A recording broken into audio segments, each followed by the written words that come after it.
আপনি দেখছি অনেক ভালো স্টুডেন্ট, তাই এই চাকরি কেন করতে আসলেন? আপনার তো আরো পড়া বাকি আছে, এই অল্প বয়সে চাকরি নিতে এসেছেন। আমার চাকরিটা দরকার, তাই এই বয়সে চাকরির ইন্টারভিউ দিতে এসেছি। বুঝলাম। আমার একজন বিশ্বস্ত মানুষ লাগবে, যে আমার আশেপাশে সব সময় থাকবে, আমাকে প্রোটেক্ট করবে, আর সাথে আমার হাত কাজগুলো করে দিবে। আচ্ছা। আদিবা আদিত্যকে অনেক ধরনের প্রশ্ন করতে লাগলো। আদিত্য ভয়ে ভয়ে প্রশ্নের সবগুলো উত্তর দিতে লাগলো। আদিবা আদিত্যকে বলল। আচ্ছা, আপনি তাহলে আসতে পারেন। আদিত্য আর কোনো কথা না বলে সালাম দিয়ে সোজা বের হয়ে দীর্ঘ নিঃশ্বাস ফেলে অফিস থেকে তাড়াতাড়ি করে বের হয়ে গেল। আদিত্য হেঁটে বাস স্ট্যান্ডে চলে গেল। বাসের অপেক্ষায় বসে থাকলো। আদিত্য বাস কাউন্টারের সামনে বসে ভাবতে লাগলো। হাই আল্লাহ, এ আমি কি করছি? যদি কোনোদিন ধরা পড়ে যাই তাহলে আমাকে মেরে ফেলবে। আর ভাগ্যক্রমে তার অফিসে ইন্টারভিউ দিতে গেলাম। যদি সেই দিন কালো মাস্ক পরা না থাকতো তাহলে তো আমাকে চিনে ফেলতো। আদিত্য কথা ভাবতে লাগলো। বাস আসলে আদিত্য ভাবনার জগৎ থেকে বের হয়ে বাসে উঠে বসলো। জ্যাম থাকায় 1 ঘন্টা পর বাস থেকে নেমে পায়ে হেঁটে চলে গেল বাসায়। বাসায় গিয়ে দরজা নক করতে লাগলো। আতিয়া, বুনু কই? তুমি ঘুমিয়ে গেছো নাকি? আদিত্য দরজা হালকা ধাক্কা দিলেই সাথে সাথে দরজা খুলে গেল। আদিত্য অবাক হয়ে গেল। ঘরের ভিতরে ঢুকে আদিত্য যেন থমকে গেল। আদিত্য দৌড়ে গিয়ে ওর চাচাতো ভাইকে লাথি দিয়ে ফেলে দিল। আদিত্য ওর বোনের পা জড়িয়ে ধরে কান্না করতে লাগলো। গলা ফাঁস থেকে আতিয়াকে নামিয়ে খাটে শুয়ে দিয়ে মুখে ডাকতে লাগলো। এই বুনু, বুনু, এই বুনু উঠো না। এই বুনু, কথা বলছো না কেন? উঠো না। আদিত্য চিৎকার করে কান্না করতে লাগলো। আদিত্য ওর চাচাতো ভাইয়ের দিকে তাকাতেই ওর চাচাতো ভাই দৌড়ে পালাতে যাবে। তখনই আদিত্য ওর বোনকে দেখে দৌড়ে গিয়ে ওর চাচাতো ভাইকে ধরে মারতে লাগলো। ওর চাচাতো ভাই চিৎকার করে সবাইকে ডাকলে সবাই দৌড়ে আসে। আদিত্য রান্নাঘরের বটি নিয়ে এসেছে, সোজা ওর চাচাতো ভাইকে কোপাতে লাগলো। এইটা দেখে সবাই ভয়ে কেঁপে উঠলো। আদিত্য ওর চাচা চাচি আদিত্যকে থামানোর চেষ্টা করলো। আমাকে ছাড়েন, আপনার ছেলেকে আমি মেরে ফেলবো। আমার বোনকে ধর্ষণ করে মেরে ফেলেছে, আর আমি ওকে ছেড়ে দিব ভাবলেন কিভাবে? আদিত্য ওর চাচাতো ভাইকে আরেকটা কোপ দিতে যাবে, সাথে সাথে পুলিশ এসে আদিত্যকে ধরলো। আদিত্য চিৎকার করে কান্না করতে করতে বলল। স্যার, আমাকে ছেড়ে দেন, আমি ওকে মেরে ফেলবো। ওই আমার ছোট বোনকে মেরে ফেলেছে, আমি ওকে ছাড়বো না। সবাই রুমের ভিতরে গিয়ে আতিয়ার মৃত দেহ দেখে পুলিশরা আতিয়াকে আর আদিত্যকে নিয়ে চলে গেল, আর আদিত্যর চাচাতো ভাইকে হসপিটালে পাঠিয়ে দিল। আদিত্য আতিয়ার লাশ ধরে চিৎকার করে কান্না করতে লাগলো, আর আতিয়াকে জড়িয়ে ধরে বলল। এই বুনু, উঠো না। এভাবে চোখ বন্ধ করে আসো কেন? বুনু, চোখ খুলো দয়া করে। আমাকে ছেড়ে চলে যেতে পারো না? আদিত্য চিৎকার করে কান্না করতে লাগলো। 5 বছর পর আদিত্য জেল থেকে বের হয়ে চারিদিকে চোখ বুলিয়ে দেখতে লাগলো। আদিত্য সারা মুখে দাড়ি দিয়ে ভরে গেছে। আদিত্যকে চেনা যাচ্ছে না। আদিত্য জেলখানা থেকে সোজা বাড়িতে চলে গেল। বাড়িতে গিয়ে দেখে ঘরের টিলাগুলো ঝোল ধরে গেছে। সারা বাড়ি জঙ্গল দিয়ে ভরে গেছে। আদিত্যকে দেখতে সবাই এসেছে। সবাই আদিত্যকে দেখে নানা ধরনের কথা বলতে লাগলো। আদিত্য দরজা খুলে ভিতরে ঢুকে দেখে মাকড়সার জাল দিয়ে রুম ঢেকে গেছে। আদিত্য মাকড়সার জালগুলো সরিয়ে আতিয়ার ছবিটা আলমারি থেকে বের করে হু হু করে কেঁদে উঠল, আর বলতে লাগলো। আমার জন্য আজ তোমাকে হারিয়ে ফেললাম। কথায় আছে না, অন্যর সাথে অন্যায় করলে নিজের সাথে হয়। সেই দিন যদি আমি ওই ভুলটা না করতাম, আজ এমনটা হয়তো হতো না। আমার পাপের শাস্তি তোকে পেতে হলো রে বোন, আমাকে তুই ক্ষমা করে দিস। আদিত্য কথাগুলো বলে অঝোর ধারায় কান্না করতে লাগলো। অনেকক্ষণ কান্না করে ব্যাগের ছবিটা নিয়ে দরকারি কাগজপত্র তুলে কিছু শার্ট প্যান্ট তুলে বের হয়ে গেল। সবাই আদিত্যর দিকে তাকিয়ে আছে। আদিত্য 10 মিনিট হেঁটে বাস কাউন্টারে চলে গেল। বাসে উঠে ঢাকা চলে আসলো। আদিত্যর অনেক ক্ষুধা লাগলে পকেট থেকে 20 টাকা বের করে কলা পাউরুটি কিনে খেতে লাগলো। খাওয়া শেষ করে আদিত্য ফোন বের করে একজনকে কল দিল। কল রিসিভ হইলে ওই পাশ থেকে বলল। কে? ভাই, আমি আদিত্য। এটা তো আপনার নাম্বার, আপনি চিনতে পারছেন না? রাকিব চোখ ডোলে ফোনের দিকে তাকিয়ে বলল। ও আদিত্য, তুমি? ঘুমের ভিতরে নাম্বার দেখি নাই। আচ্ছা, তুমি কি সাড়া পেয়েছো? জি। তুমি এখন কোথায় আছো? জি, আমি বাস কাউন্টার থেকে নেমেছি, একটা দোকানে বসে আছি। আচ্ছা, তুমি বাস কাউন্টারের আশেপাশে থাকো, আমি মানুষ পাঠিয়ে দিচ্ছি। আচ্ছা ভাইয়া। আদিত্য বাস কাউন্টারের সামনে গিয়ে বসলো। অনেকক্ষণ অপেক্ষা করার পর আদিত্যকে কল দিলে আদিত্য রিসিভ করলে দুজন লোক এসে আদিত্যকে নিয়ে গেল। আদিত্যকে একটা বিশাল বড় বাড়ির সামনে নিয়ে গিয়ে গাড়ি থেকে নামিয়ে দিল।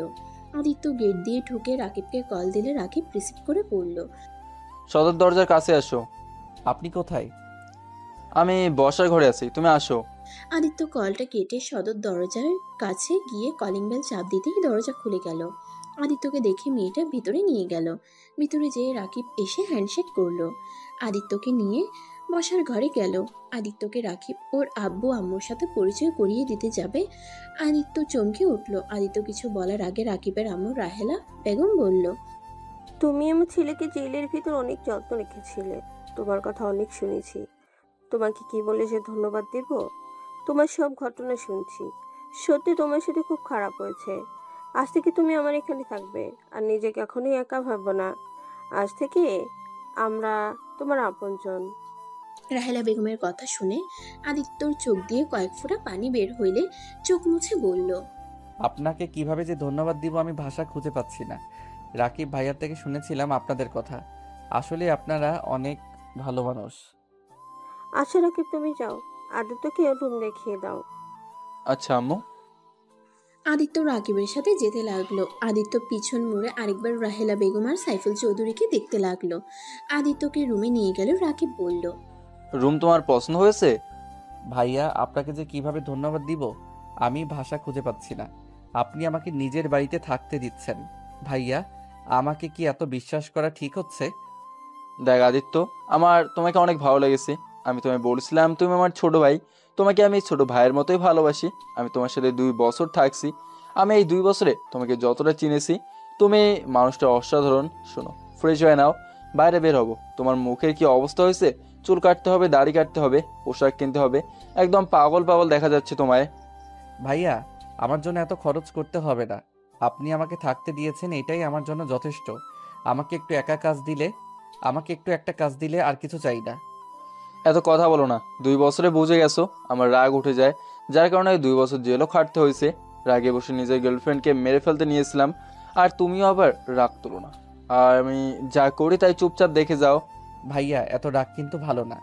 আর আপনি তো আপুকে অনেক ভালোবাসেন, কেন যে মাথা গরম করে তাকে হারিয়ে ফেললেন? ভাইয়া আপুর কোনো খোঁজ পাইছেন? ওই লন্ডন থেকে দেশে আসবে 2 দিন পর। আপুর সাথে দেখা করবেন না? আপুকে ছাড়া কিভাবে থাকবেন? আপুকে বোঝানো লাগবে। সম্ভব না, ও আমার নামও শুনতে পারে না। আর ওর সামনে যাওয়ার মুখ আমি রাখি নাই। কিভাবে যাব ওর সামনে?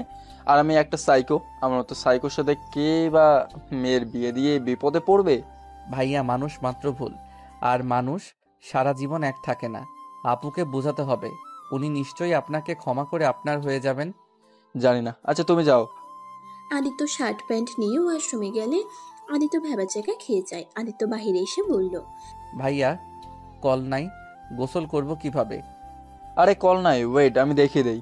রাকিব আদিত্যকে নিয়ে গিয়ে আদিত্য সব দেখিয়ে দিল। আদিত্য কয়েকবার চেক করে দেখে নিল। রাকিব চলে গেলে আদিত্য গোসল করে নিল। শার্ট প্যান্ট পরে বাহিরে আসলে আয়নার সামনে দাঁড়িয়ে ভ্রুকুচকে তাকিয়ে শার্ট প্যান্ট টানতে লাগলো। রাকিব দরজার কাছ থেকে থেকে হাসতে লাগলো। আদিত্য হাসির শব্দ শুনে পিছনে ঘুরে তাকিয়ে লজ্জা পেয়ে গেল। রাকিব বলল, ওয়েট করো, আপাতত আমার শার্ট প্যান্ট পরে নাও। রাকিব ওর কথা শুনে শার্ট প্যান্ট নিয়ে এসেছে। আদিত্যকে দিলে আদিত্য ওয়াশরুমে গিয়ে পরিবর্তন করে নিল। আদিত্যকে দেখে রাকিব বলল, বাহ, অনেক সুন্দর লাগছে। তুমি দেখি আমার থেকেও কিছুটা লম্বা আছো। তোমার পাশে গেলে সবাই তোকে বড় বলবে, আমাকে ছোট বলবে।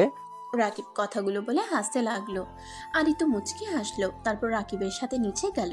রাহেলা বেগম নিজের ছেলেকে হাসতে দেখে নিজের মুখে হাসির রেখা ফুটে উঠল। মনে মনে ভাবতে লাগলো, আমার ছেলেটা এত সুন্দর করে হাসতে পারে, আমার জানাই ছিল না। সব সময় তো রাগ জিদ কঠোর কণ্ঠে কথা বলতো। এই ছেলেটা আমার ছেলেকে অনেক পরিবর্তন করে দিয়েছে। রাহেলা বেগমকে দেখে আদিত্য চুপ হয়ে গেল। রাকিব রাহেলা বেগমকে দেখে বলল, আম্মু দেখো, আজ তো আমার শর্টও লাগে না, আমার থেকেও বেশি লম্বা। ওর সামনে আমাকে বাচ্চা মনে হচ্ছে, আর এই আমার বড় ভাই মনে হচ্ছে। রাকিব কথাটা বলে হাসতে লাগলো। রাহেলা বেগম হেসে বলল, আদিত্য তোমার বয়সে ছোট, কিন্তু ওর যতটা বুদ্ধি আছে তোমার তাও নাই। তুমি ছোট মানুষের মতো রাগ জিদ করো। আম্মু আমি কিন্তু এখন অনেক ভালো হয়ে গেছি। সরি বাবা, ভুল হয়ে গেছে, মনে ছিল না।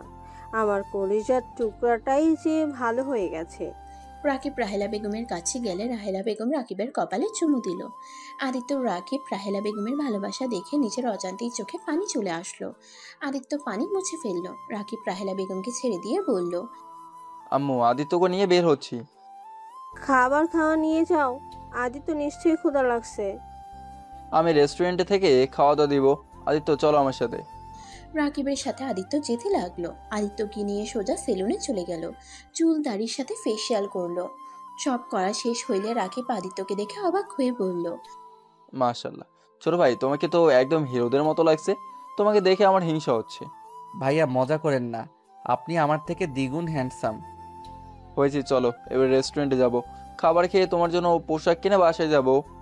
আদিত্য রাকিব সেলুন থেকে বের হয়ে বাইকে উঠে পড়ল। দুজন মিলে রেস্টুরেন্টে চলে গেল। আদিত্য রেস্টুরেন্টে দেখে অবাক হয়ে গেল। দুজন একটা টেবিলের সামনে বসলো। আদিত্য রাকিবকে বলল, জানেন ভাইয়া, আমার ছোট বোনের অনেক স্বপ্ন ছিল এমন একটা রেস্টুরেন্টে এসেছে খাবার খাবে। আমি শুধু ওকে বলতাম আমি যখন জব পাবো তখন তোমাকে নিয়ে যাব। কিন্তু আজ দেখেন আমার বোনটা আর আমার সাথে নাই, কবরে ঘুমিয়ে আছে আর আমার কাছে কোনো কিছু বায়না করে না। আদিত্য কথাগুলো বলতে বলতে চোখের পানি ফেলতে লাগলো। রাকিব আদিত্যের হাতের উপরে হাত রেখে বলল, কান্না করো না, ওর জন্য দোয়া করো, এই জন্য কবরে ভালো থাকতে পারে। কান্না করলে ও অনেক কষ্ট পাবে। আদিত্য হাতের উল্টো পিঠ দিয়ে চোখ মুছতে মুছতে বলল, হ্যাঁ, আমি আর কান্না করব না আমার জন্য, আর আমার বোনও কষ্ট পাক।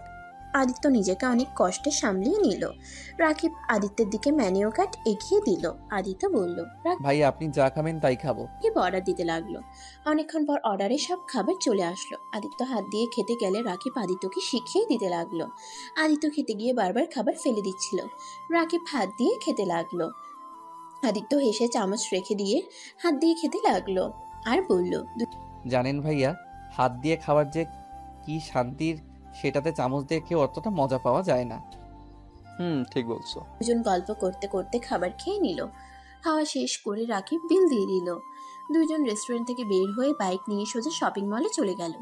আদিত্যকে শপিং করে দিল। আদিত্য শপিং মল ঘুরে ঘুরে দেখতে লাগলো। হঠাৎ করে আদিত্য কারোর সাথে ধাক্কা খেয়ে পড়ে যায়। আদিত্য উঠে মেয়েটাকে সরি বলবে, তার আগেই মেয়েটা ঠাস ঠাস করে থাপ্পড় মারলো। এই ছেলে, চোখে দেখো না, সরি আপু। বেয়াদব ছেলে কোথাকার। আবার আদিত্যকে মারতে যাবে তখনই রাকিব এসে রূপার হাত ধরে বলল, ওই বলছে তো সরি, তাই না? আবার মারতে যাচ্ছ কেন? রূপা রাকিবকে দেখে অবাক হয়ে গিয়ে সাথে সাথে হাত ছাড়িয়ে নিয়ে চলে যেতে লাগলো। আদিত্য অবাক হয়ে গেল। আদিত্য রাকিবকে বলল, ভাইয়া ওনাকে চেনেন নাকি? আপনাকে কিছু না বলে চলে গেল। ওইটাই তোমার আপু? আপু মানে রূপা আপু? কিন্তু উনি না 2 দিন পর লন্ডন থেকে আসবে। জানি না, আমার এক ফ্রেন্ড তো তাই বলছিল। আপুকে ডাক দেয়। আদিত্য রূপাকে ডাক দিয়ে দৌড়ে গেল। রাকিব আদিত্যর পিছন পিছন যেতে লাগলো আর বলতে লাগলো, আদিত্য দাঁড়াও। আপুকে আগে আটকিয়ে নেয়, তারপর দাঁড়াবো। আদিত্য রাকিবের কথা না শুনে শপিং মল থেকে বের হয়ে দেখে রূপা গাড়িতে উঠবে। সাথে সাথে আদিত্য হাঁপাতে হাঁপাতে বলল, আপু আমার আপনার সাথে কথা আছে। কি কথা? একটু আমাকে বলতে দেন। আদিত্য, এভাবে কেউ দৌড়ায়? ভাইয়া ওয়েট করেন, নিঃশ্বাস ফেলতে দেন তো। রূপা রাকিবকে দেখে গাড়িতে উঠতে যাবে, সাথে সাথে আদিত্য গাড়ির দরজা আটকিয়ে দিয়ে বলল, আপু প্লিজ রাগ করে চলে যাবেন না, প্লিজ একটু আমার কথা শুনেন। আমি কারো কথা শুনতে চাই না। আর তুমি কে যে তোমার কথা শুনতে হবে? আপনার একটা ছোট ভাই হিসেবে ধরতে পারেন, প্লিজ আমার কথাটা শুনেন। রূপা কিছু বলতে যাবে তখনই পিছন থেকে কেউ বলে উঠল, রূপা। দোস্ত, তুই কেমন আছোস? রূপা আদিত্যকে এড়িয়ে আদিবাকে জড়িয়ে ধরলো। আদিত্য পিছনে ঘুরে আদিবাকে দেখে ভয়ে হাত কাঁপতে লাগলো। আদিবা রূপাকে বলল, রূপা, তুই না 2 দিন পর আসবি, এখানে কি করছিস? সবাইকে সারপ্রাইজ দেব, তাই গতকাল রাতে এসেছি। সবাইকে সারপ্রাইজ দেবার জন্য কিছু বলি নাই। তাই বলে আমাকে বলবি না? আর এখানে কি করছিলি? আর রাকিব, তুমি এখানে কেমন আছো? জেল থেকে কবে ছাড়া পাইলে? ভালো আছি, তুমি কেমন আছো? 5 দিন হলো এসেছি। ও আচ্ছা, তা জেলের ভাত কেমন লাগলো? আর তোমার সাহস কি করে হয় আবার আমার বান্ধবীর সামনে আসার? রাকিব কিছু না বলে আদিত্যর হাত ধরে টেনে নিয়ে গেল। আদিত্য ভয়ে চলে গেল, কোনো কথা বলল না। রাকিব আদিত্যকে এভাবে দেখে বলল, কি ব্যাপার, এভাবে কাঁপছো কেন? কিছু হয়েছে তোমার? না। রাকিব বাইকে উঠে পড়লে আদিত্য পিছনে উঠে বসলো। দুজন বাসায় চলে আসলো। আদিত্য রুমে এসে খাটে বসে ভাবতে লাগলো। আমাকে যেভাবে হোক ওনার কাছ থেকে ক্ষমা চাইতে হবে, না হইলে আমি কখনোই শান্তিতে ঘুমাতে পারবো না। আমার বোন শান্তি পাবে না। আমাকে যেভাবে হোক ওনার কাছ থেকে ক্ষমা চাইতে হবে। কিভাবে ওনার সাথে যোগাযোগ করব? যেভাবে হোক আমাকে ওনার সাথে কথা বলতে হবে, আর ওনার চেনটা ফিরিয়ে দিতে হবে। আদিত্য কথাগুলো ভাবছিল। রাকিব নিজের রুমে গিয়ে রূপার কথা ভেবে চোখ বেয়ে পানি ছড়াতে লাগলো। 8টার দিকে আদিত্য রাকিবের রুমে আসলে রাকিবের রুম অন্ধকার হয়ে আছে। আদিত্য লাইট চালিয়ে দিল। রাকিব উপর হয়ে শুয়ে আছে। আদিত্য রাকিবকে আস্তে আস্তে ডাকতে লাগলো। রাকিব ঘুম ঘুম চোখে খাটে বসে বলল, কিছু বলবেন?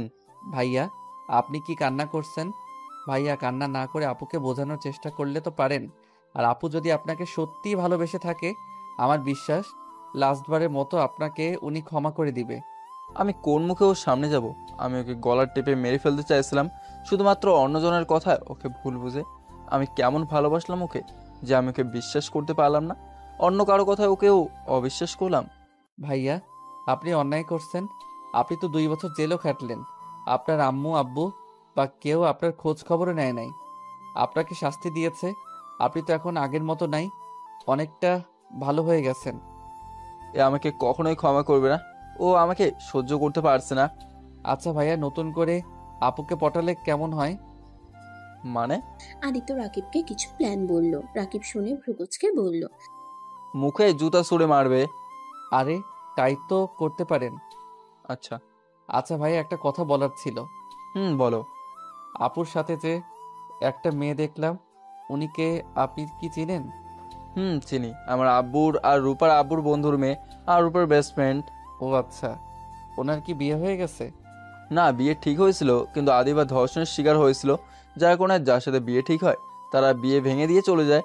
আর ধর্ষিতা মেয়েকে কেউ বিয়ে করতে চায় না। বিয়ে করতে চাইলে ওদের সম্পদের লোভে বিয়ে করতে আসে। এটা তো ভালো করে জানো। ধর্ষিতা মেয়েদের জীবন কতটা কঠিন হয়ে দাঁড়ায় সমাজের মানুষদের জন্য। আর শুনছি ওর নাকি বিয়ে ঠিক হয়েছে। 4 দিন পর মনে হয় বিয়ে, আমাদের দাওয়াত দিয়েছে। বাট আমি যাব না, আব্বু আম্মু যাবে। কেন যাবেন না? শুনেন, এইটাই ভালো সময়। রূপা আপু তো অবশ্যই ওনার বিয়েতে যাবে, তখন ওনাকে কাছে পাবে, ওনাকে ইমপ্রেস করতে সুবিধা হবে। তাই তো, কতটা খারাপ বলো না? এই সুযোগ কাজে লাগাতে হবে। হুম, এখন মন খারাপ না করে হাসেন। আচ্ছা তুমি বসো, আমি ওয়াশরুম থেকে আসছি। রাকিব ওয়াশরুমে চলে গেল। আদিত্য নিজের উপরে অনেক রাগ হতে লাগলো।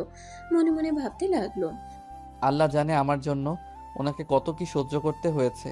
দর্শিতা মেয়েদের জীবনটা একদম সমাজের মানুষ নরক বানিয়ে ফেলে। এই আল্লাহ, আমি আর পারছি না। কিছু মিনিটের সুখের জন্য একটা লাইফ বরবাদ করে ফেলছি। আমি কিভাবে ওনার থেকে ক্ষমা চাইবো? কোন মুখ নিয়ে ওনার সামনে দাঁড়াবো? আদিত্য কথাগুলো ভাবতে লাগলো। আর রাকিব ওয়াশরুম থেকে ফ্রেশ হয়ে বের হয়ে আদিত্যকে বলল, চলো ছাদে যাই, রাতে ভিউটাই অনেক সুন্দর লাগে। আচ্ছা চলেন। আদিত্য রাকিবের সাথে ছাদে চলে গেল। ছাদে গিয়ে দুজন দোলনায় বসে থেকে আকাশের দিকে তাকিয়ে দেখতে লাগলো। আদিত্য রাকিবকে ডাকতে দিলে আদিত্য আর রাকিব নিজে চলে গেল। 4 জন খাবার খেতে বসলো। আদিত্য খাবার খাচ্ছিল আর মাঝে মাঝে রাহেলা বেগম আর সাইফুল চৌধুরীর দিকে তাকিয়ে দেখতে লাগলো। বিষয়টা রাহেলা বেগমের চোখে পড়লো। রাহেলা বেগম খাবার মুখে দিতে দিতে বলল, আদি তো কিছু লাগবে? যা লাগে নিয়ে খাও। না আন্টি, কিছু লাগবে না। 4 জন খাবার খাওয়া শেষ করে বসার ঘরে গিয়ে বসে গল্প করতে লাগলো। কথা বলার মাঝখানে আদিত্য বলে উঠল, আচ্ছা, রাকিব ভাইয়া কি একাই? তার কোনো ভাই বোন নাই?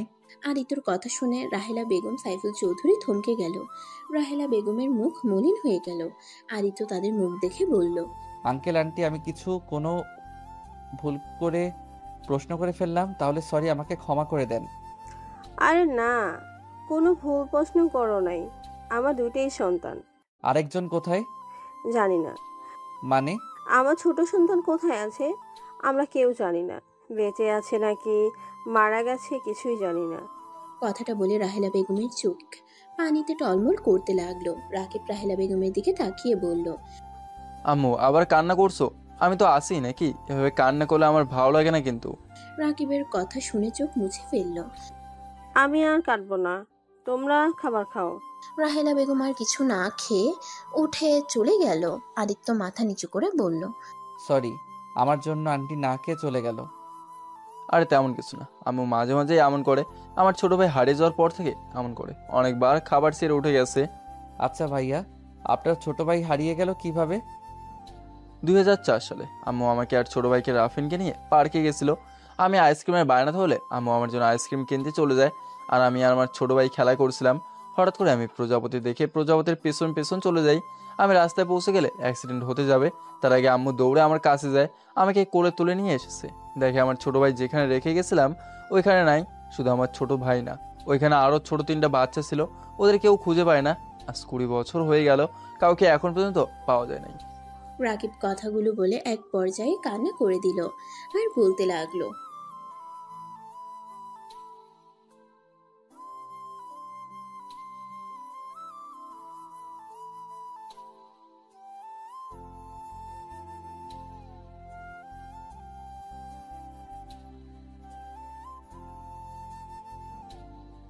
ভাইয়া কান্না করো না, এখানে তোমার কোনো দোষ নাই।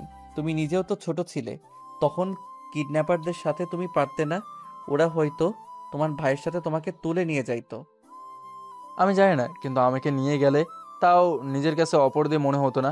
তিলে তিলে এভাবে শেষ হয়ে যেত হয়তো না। আদিত্য রাকিবকে সান্ত্বনা দিতে লাগলো, সাথে সাইফুল চৌধুরীও দিতে লাগলো। রাকিব ওর আব্বুকে জড়িয়ে ধরে কান্না করতে লাগলো। আদিত্য একটা প্লেটে খাবার বেড়ে রাহেলা বেগমের রুমের দিকে যেতে লাগলো। রাকিব, সাইফুল চৌধুরী অবাক হয়ে গেল। আদিত্য রাহেলা বেগমের রুমে গিয়ে বলল, আন্টি। আদিত্য কিছু বলবে? আদিত্য রাহেলা বেগমের কাছে গিয়ে বসে চোখের পানি মুছে দিয়ে খাবারের লোকমা মুখে তুলে দিয়ে বলল, আন্টি কান্না করবেন না, আজ থেকে আমি আপনার ছোট ছেলে। আপনি মোটেও ভাববেন না আপনার ছোট ছেলে হারিয়ে গেছে। আদিত্যর কথা শুনে রাহেলা বেগম আরো ইমোশনাল হয়ে আদিত্যকে জড়িয়ে ধরলো। আদিত্যর কপালে চুমু দিল। আদিত্য রাহেলা বেগমকে খাবার খাওয়াই দিল। দুজনের ভিতরে ভালো একটা সম্পর্ক হয়ে গেল। 4 দিন পর ভাইয়া উঠেন, আম্মু আব্বু ডাকছে। তাড়াতাড়ি উঠে বিয়ে বাড়িতে যেতে হবে তো। আমাকে ঘুমাতে দাও, পরে যাব, এখন যাব না। ভাইয়া আমাদের কাজ কি ভুলে গেছেন? রূপা আপুকে ইমপ্রেস করতে হবে তো। আদিত্যর কথা শুনে রাকিব লাফ দিয়ে উঠে তাড়াতাড়ি করে ফ্রেশ হতে চলে গেল। রাকিব তাড়াতাড়ি করে রেডি হয়ে নিল। রাকিব আদিত্য একসাথে নিচে গেলে রাহেলা বেগম বলল, মাশাল্লাহ, আমার ছেলে দুইটাকে পাঞ্জাবিতে অনেক সুন্দর লাগছে, কারণ নজর না লাগে। রাহেলার কথা শুনে 4 জন হেসে উঠল। তারপর বাসা থেকে বের হয়ে গাড়িতে উঠে পড়ল। 20 মিনিট বিয়ের রিসেপশন চলে গেল, সবাই নাচ গান করছে। আদিত্য রাকিব রূপাকে খুঁজতে লাগলো। খুঁজতে খুঁজতে রূপাকে ছাদে পেল। রাকিব আদিত্যকে সামনে এগিয়ে দিলে আদিত্য রূপার কাছে গিয়ে বলল, আসসালামু আলাইকুম আপু, কেমন আছেন? রূপা কারো কণ্ঠ পেয়ে পিছনে ঘুরে তাকিয়ে দেখে আদিত্য। রূপা আদিত্যকে বলল, ওয়ালাইকুম সালাম, তুমি এখানে কি করছো? জি আপু, আমি ভাইয়াদের সাথে এসেছি। ভাইয়া? রাকিব তোমার কেমন ভাই? কলিজার ভাই। যাই হোক, ওইসব বাদ দেন। যেটা বলার ছিল আপু, ভাইয়া আপনাকে অনেক ভালোবাসে। প্লিজ আপু, ভাইয়াকে ক্ষমা করে দাও, একটা সুযোগ দেন। ভাইয়া নিজেকে অনেক পরিবর্তন করছে। ব্যাস, আর একটা কথা বলো না, এখান থেকে চলে যাও, না হলে খুব খারাপ হয়ে যাবে। আপু প্লিজ, দয়া করে ভাইয়াকে ক্ষমা করে দেন। আদিত্যর কথা শুনে রূপা রেগে সোজা আদিত্যর গালে ঠাস ঠাস করে থাপ্পড় মারলে। রাকিব আদিত্যর পেছন থেকে বের হয়ে রাগের লোক নিয়ে কিছু বলতে যাবে, সাথে সাথে আদিত্য রাকিবের হাত ধরে বলল, আপু আমাকে মারেন, সমস্যা নাই, আমার ভাইয়াকে দয়া করে ক্ষমা করে দেন। ভাইয়া তো নিজের ভুল বুঝতে পারছে, 2 বছর জেল খাটছে। তারপর কি আপনার মনে হয় ভাইয়ার শাস্তি কম হয়ে গেছে? দেখেন, আপনার যদি ভাইয়ার উপরে রাগ থাকে তাহলে ভাইয়ার উপরে রাগ খাটান, দরকার পড়লে শাস্তি দেন। তাই বলে আপনি ভাইয়াকে এড়িয়ে যাবেন না, কথা বলেন অন্তত। আপনি তো ভাইয়াকে ভালোবাসেন, ভালোবাসার মানুষটাকে কি লাস্টবারের মতো ক্ষমা করা যায় না? আদিত্যর কথা শুনে রূপা কিছু বলতে যাবে, তার আগেই নিচ থেকে চিল্লাপাল্লার আওয়াজ আসলে 3 জন দৌড়ে নিচে নেমে গেল। নিচে গিয়ে দেখে আদিবা আত্মহত্যা করতে চলে গেছে। সবাই আদিবার রুমের দরজা ধাক্কাতে লাগলো। দরজা খুলছে না দেখে আদিত্য পাশের রুমের দরজা খুলে ব্যালকনি দিয়ে আদিবার রুমে ঢুকলো। আদিত্য আদিবার পা ধরে বলল, দয়া করে এমন পাপ কাজ করবেন না, এইটা কখনোই সমাধান হতে পারে না। দয়া করে নেমে আসেন। আমাকে ছেড়ে দেন, আমি বাঁচতে চাই না। আমার বেঁচে থাকার কোনো অধিকার নাই। ধর্ষিতা মেয়ের বেঁচে থাকার কোনো অধিকার নাই। দয়া করে আমাকে ছেড়ে দেন, আমি আর পারছি না। এক এক করে এইভাবে সবাই বিয়ে ভেঙে দিয়ে যাচ্ছে। হাজার জনের হাজার কথা, এত কথা শুনতে আর পারছি না। কারো কথায় কেন কান দিচ্ছেন? আপনি তো আপনার বাবা মায়ের একমাত্র সন্তান। আপনার যদি কিছু হয়ে যায় তাহলে আপনার বাবা মায়ের কি অবস্থা হবে একবার ভেবে দেখেছেন? আপনি তো আত্মহত্যা করে ভাবছেন মুক্তি হয়ে যাবেন, কিন্তু আপনার আব্বু আম্মুর কি হবে? তারা সহ্য করতে পারবে কি? আদিত্য, দরজা খোলো। ভাইয়া, উনি তো দড়ি ছড়াচ্ছেন না। ওনাকে ছেড়ে দিলে তো উনি ঝুলে যাবে। তোমার পায়ের কাছে দেখো টুল আছে, ওইটা খাটের উপরে তুলে আদিবার পায়ের নিচে দাও। আদিত্য রাকিবের কথা শুনে পা দিয়ে টুলটা নিয়ে আসতে লাগলো। আর ওইদিকে আদিবার আব্বু আম্মু কান্নায় ভেঙে পড়তে লাগলো। আর সবাই আদিবাকে নেমে পড়তে বসতে লাগলো। আদিত্য অনেক কষ্টে টুলটা নিয়ে আদিবার পায়ের কাছে দিয়ে দরজা খুলতে যাবে, সাথে সাথে আদিবা পায়ের কাছ থেকে টুল ছড়িয়ে ঝুলে পড়ে। আদিত্য দরজা খুলে দিলে সবাই রুমে ঢুকে পড়ে। আদিবার আব্বু আম্মু আদিবার হাত জড়িয়ে ধরে কান্না করতে লাগলো আর বলতে লাগলো, আদিবা, এমন কাজ করো না। কে কি বলো, ওইটা কানে নিচ্ছ কেন? কে তোমাকে বিয়ে করলো বা করলো না ওইটা দেখার বিষয় না। আদিবা, আমাকে ছেড়ে চলে যাও না। রাকিব রূপা মিলে আদিবাকে নামিয়ে নিল। আদিবা জোরে জোরে কাঁদতে লাগলো। আদিত্যর নিজের উপরে অনেক রাগ হতে লাগলো। আদিত্য সহ্য করতে না পেরে আদিবার কাছে গিয়ে আদিবার হাত শক্ত করে জড়িয়ে ধরে বলল, আমি আপনাকে বিয়ে করতে চাই। আমি আপনাকে কথা দিচ্ছি, এই 5 বছর যতটা কষ্ট সহ্য করছেন আমি আপনাকে সম্পূর্ণ ভালোবাসা দিয়ে সব ভুলিয়ে দেওয়ার চেষ্টা করব। দয়া করে আমাকে একটা সুযোগ দেন আপনাকে ভালোবাসার। আমি আপনার লাইফটা পরিবর্তন করে দিতে চাই। প্লিজ এইভাবে ভেঙে পড়বেন না। আদিত্যর কথা শুনে সবাই অবাক হয়ে যায়। আদিবার আব্বু আম্মু অবাক হয়ে আদিত্যর দিকে তাকালে রাহেলা বেগম বলল, কি? আদিত্য তুমি বিয়ে করবে মানে? আদিবা তোমার বড় আপুর মতো। আম্মু, বয়স কোনো ব্যাপার না। আঙ্কেল আন্টি, আপনাদের কাছে আপনার মেয়েকে আমি চাচ্ছি। আমি একটা বেকার ছেলে আর আমি গরিব ঘরের সন্তান। আমি আপনার মেয়েকে বিয়ে করতে চাই। আমি জানি ছোট মুখে বড় কথা হয়ে যাচ্ছে, কিন্তু সত্যি আমি আপনার মেয়েকে বিয়ে করতে চাই। আমি আপনার মেয়েকে হয়তো বড়লোকদের মতো টাকা পয়সা দিয়ে ভরিয়ে দিতে পারবো না, কিন্তু ভালোবাসার সম্মান দিয়ে রাখতে পারবো। একবার আমাকে বিশ্বাস করে দেখেন, আমি যদি আপনার মেয়েকে অসুখে রাখি তাহলে আপনারা আমাকে মেরে ফেলেন, আমার কোনো আফসোস থাকবে না। আদিত্যর কথা শুনে সবাই কানাঘুষা করতে লাগলো। অনেকক্ষণ ভেবে চিন্তা করে আদিবার আব্বু আম্মু রাজি হয়ে যায়। আদিবা কিছু বলতে চাইলে বলার সুযোগ দেয় নাই। আদিত্য আর আদিবার বিয়ে পড়ানো শুরু করলো। যৌতুক দিতে চাইলে আদিত্য বলে উঠল, বেয়াদবি মাফ করবেন, আমি আপনার মেয়ের হাত দুইটাই চাই, আমার আর কিছুই চাই না। যদি যৌতুক হিসেবে কিছু দিতে চান জোর করে, আমি তাহলে একটাই জিনিস চাইবো, সেইটা আপনার মেয়েকে। আদিত্যর কথা শুনে সবাই অবাক হয়ে গেল। কেউ কেউ আদিত্যকে ভালো বলতে লাগলো, কেউ কেউ আদিত্যকে পাগল বলতে লাগলো। আদিবার আব্বু আম্মু আদিত্যর প্রতি অনেকটাই ইমপ্রেস হয়ে যায়। আদিত্য আর আদিবার বিয়ে পড়িয়ে দিল। আদিত্যর বাবা মা হিসাবে রাহেলা বেগম সাইফুল চৌধুরী স্বাক্ষর দেয়। আদিবা আর আদিত্য বসে আছে। সবাই নাচানাচি গান বাজনা নিয়ে মেতে থাকলেও আদিবার মুখে এক ফোঁটা হাসি নাই। আদিবার চোখ বেয়ে অনবরত পানি পড়ছে। আদিত্য আদিবার চোখের পানি মুছে দিতে দিতে বলল, আমি জানি আমাকে আপনার পছন্দ না, আমি জানি আমার উপরে আপনার রাগ হচ্ছে। দয়া করে প্লিজ এভাবে কান্না করবেন না। আপনার কান্না আমার সহ্য হচ্ছে না। আমি একবার যখন আপনার হাত ধরেছি তখন আমার মৃত্যুর আগ পর্যন্ত আপনার হাত ধরে বাঁচতে চাই। এই হাত কখনোই আপনার হাত ছেড়ে দিবে না। আদিত্যর কথা শুনে আদিবা কিছু বলল না, চুপ করে বসে থাকলো। আদিত্য আদিবার জন্য বাসর ঘর সাজানো হইলে আদিবা আর আদিত্যকে নিয়ে বাসর ঘরে দিয়ে আসলো। আদিত্য দরজা লাগিয়ে দিলে আদিবা আদিত্যকে বলল, তুমি কি পাগল? আমার মতো ধর্ষিতা মেয়েকে কেন বিয়ে করলে? বিয়ে তো করলে, আবার যৌতুক পর্যন্ত নিলে না। তুমি আমাকে কেন দয়া করলে? আমি তোমায় দয়া করি না, আমি আমার ভুল শোধরানোর জন্য তোমায় বিয়ে করছি। মানে? আদিত্য আদিবাকে সত্যি বলতে যাবে তখনই ভাবতে লাগলো। কি হলো? কি ভাবো এইভাবে? আমি যদি সত্যি বলি তাহলে উনি অনেক কষ্ট পাবে। না থাক, সময় হইলে ওনাকে সব সত্যি কথা বলে দিতে হবে।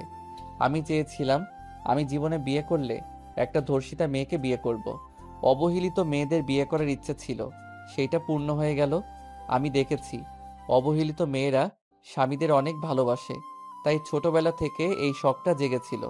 এটা কোনো কথা? আমি যদি তোমাকে না ভালোবাসি?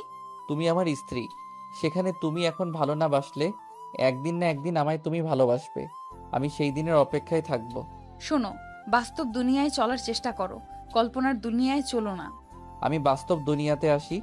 যাই হোক, আজকে আমাদের বাসর রাত, আর আপনি কি এলোমেলো কথা বলা শুরু করছেন? বাসর রাত নিয়ে কত স্বপ্ন ছিল।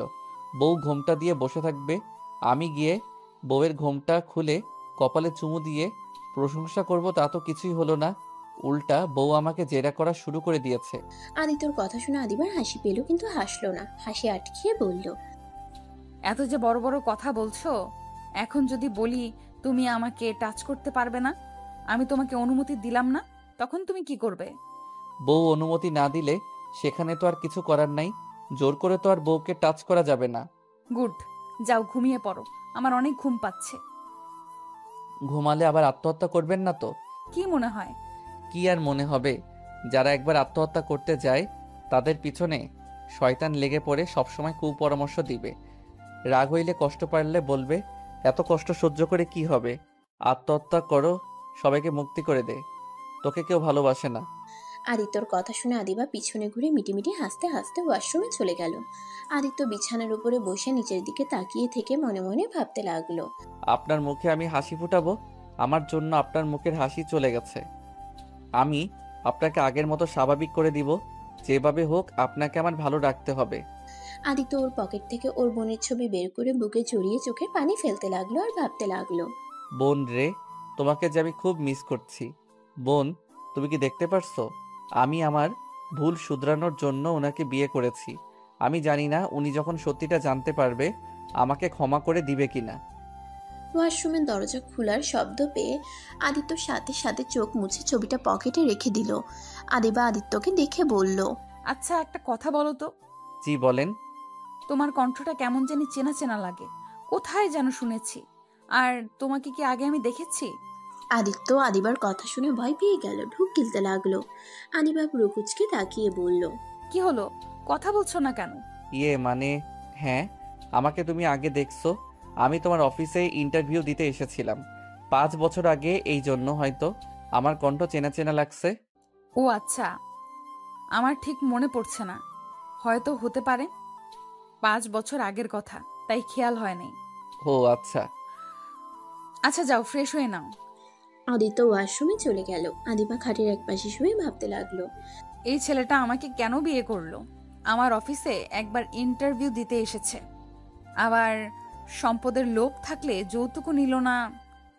কিছু তো বুঝতে পারছি না, ওর মাথায় কি চলছে। নাকি আল্লাহর কাছে একটা ভালো স্বামী চেয়েছিলাম জন্য কি আমার জন্য ওকে পাঠিয়েছে? আদিবা ভাবতে ভাবতে ঘুমিয়ে পড়ল। আদিত্য ওয়াশরুম থেকে বের হয়ে পাঞ্জাবিটা খুলে স্যান্ডো গেঞ্জি পরে শুয়ে পড়ল। আদিবার দিকে কিছুক্ষণ তাকিয়ে থেকে লাইটটা অফ করে ঘুমিয়ে পড়ল। সকালে ঘুম ভাঙতেই দেখতে পায় আদিবা ওর বুকের উপরে মাথা দিয়ে শুয়ে আছে। আদিত্য একটু নড়ে উঠলে আদিবার ঘুম ভেঙে যায়। আদিবা চোখ খুলতেই আদিত্য চোখ বন্ধ করে ফেললো। আদিবা নিজেকে আদিত্যর বুকে দেখে লজ্জা পেয়ে গেল, সাথে সাথে উঠে পড়ল। আদিত্যর দিকে তাকিয়ে মনে মনে ভাবতে লাগলো, মাশাআল্লাহ, আমার বরটাকে কত সুন্দর লাগছে, একটা ছোট বাচ্চাদের মতো ঘুমাচ্ছে। আল্লাহর কাছে হাজার হাজার শুকরিয়া। কিন্তু আল্লাহ, আপনি ভালো জানেন ওর মনের ভেতরে কি আছে। আদিবা আদিত্যর দিকে তাকিয়ে কথাগুলো ভাবছিল। আদিত্য চোখ খুলে দেখে আদিবা তাকিয়ে আছে। আদিত্য আবার চোখ বন্ধ করে নিলে আদিবা ভ্রুকুচকে তাকিয়ে বলল, তার মানে তুমি আমাকে ইচ্ছে করে নিজের বুকের সাথে জড়িয়ে ধরেছিলে, আমাকে ঘুমের ভেতরে পেয়ে আমার সাথে? ছি! আদিবার কথা শুনে আদিত্য লাফ দিয়ে উঠে ভয়ে ভয়ে বলল, বিশ্বাস করো, আমি কিছু করি নাই, আল্লাহর কসম। আমি তোমায় ইচ্ছে করে বুকে টেনে নেই নাই, আমি তো ঘুমিয়ে গেছিলাম। ঘুম ভাঙলে দেখি তুমি শুয়ে আছো আমাকে জড়িয়ে ধরে। তোমাকে নড়তে দেখে ভয়ে চোখ বন্ধ করে নিয়েছিলাম, যাতে তুমি আমায় ভুল বুঝতে না পারো। ওকে, বিশ্বাস করলাম। যদি ভুলেও ঘুমের ভেতরে আমাকে টাচ করার চেষ্টা করো তাহলে তোমার খবর আছে বলে দিলাম। আদিবা কথাটা বলেই খাট থেকে নেমে মিটিমিটি হাসতে লাগলো আর মনে মনে বলতে লাগলো, বরটা কি ভয়টাই না পেয়ে গেছে, মুখটা দেখার মতো ছিল। আদিবা ওয়াশরুমে চলে গেল। আদিত্য খাটের উপরে বসে পড়ল। আদিবা গোসল করে আসলো। আদিবা তোয়ালা পিছিয়ে আসলে আদিত্য সাথে সাথে চোখ সরিয়ে নিল। আদিবা ড্রেসিং টেবিলের সামনে গিয়ে হেয়ার ড্রায়ার দিয়ে চুল শোকাতে লাগলো। আদিত্য আর চোখে তাকিয়ে দেখতে লাগলো। আদিবা আয়নায় আদিত্যকে আর চোখে তাকাতে দেখে মিটিমিটি করে হাসতে লাগলো আর ভাবতে লাগলো, দেখবো কি করে, কতক্ষণ নিজেকে কন্ট্রোল করে রাখো। আমার অনুমতি ছাড়া কতক্ষণ নিজেকে ধরে রাখতে পারো? আদিবা চুল শুকিয়ে আদিত্যর দিকে ভ্রুকুচকে তাকিয়ে বলল। এভাবে কি দেখছো? আদিবার কথা শুনে আদিত্য থতমত খেয়ে গেল। আদিত্য তোতলাতে তোতলাতে বলল। কই কি দেখছি? আমি তো দেখলাম তুমি আমার দিকে তাকিয়েছিলে। হ্যাঁ তাকাইছি, তো কি হয়েছে? আমি তো আর আপনাকে ধরি নাই। আর আপনি এভাবে একটা ছেলে মানুষের সামনে থাকলে যে কোনো ছেলের আদর করতে ইচ্ছে করবে। আদিত্য কথাটা বলে সাথে সাথে মুখ চেপে ধরল। আদিবা প্রকুচকে তাকাতে আদিত্য দৌড়ে ওয়াশরুমে চলে গেল। আদিত্যকে দৌড়ে যেতে দেখে হাসতে লাগলো আদিবা। হাসি থামিয়ে শাড়ি পরতে লাগলো। আদিত্য ওয়াশরুম থেকে বের হয়ে দেখে আদিবা শাড়ির কুচি সামলাতে পারছে না। আদিত্য গিয়ে আদিবার কুচি ধরে ঠিক করে দিতে লাগলো। আদিবা মুচকি হাসি দিল। আদিত্য বসা থেকে উঠতেই আদিবা হাসি থামিয়ে গম্ভীর গলায় বলল। কি ব্যাপার? তুমি গোসল না করে সবাইকে বোঝাতে চাও নাকি যে আমি তোমাকে আমার কাছে আসতে দেই নাই? আমার কোনো পোশাক নিয়ে আসি নাই। কে জানতো আপনার বিয়ে খেতে এসেছে, আপনাকে বিয়ে করে ফেলবো। আপনি গোসল করেন গা যান। আমি অলরেডি আপনার জন্য শার্ট প্যান্ট অর্ডার দিয়েছি। এখন লাগবে কিনা সেটাই চেক করতে হবে। রাকিবের মাপে কি আপনার হয়? তুমি আবার আমার সাথে তাল মিলিয়ে আপনি আপনি করছো কেন? আর রাকিব ভাইয়ার মাপ তুমি জানো কিভাবে? তুমি আপনি বলবে আর আমি বললেই দোষ?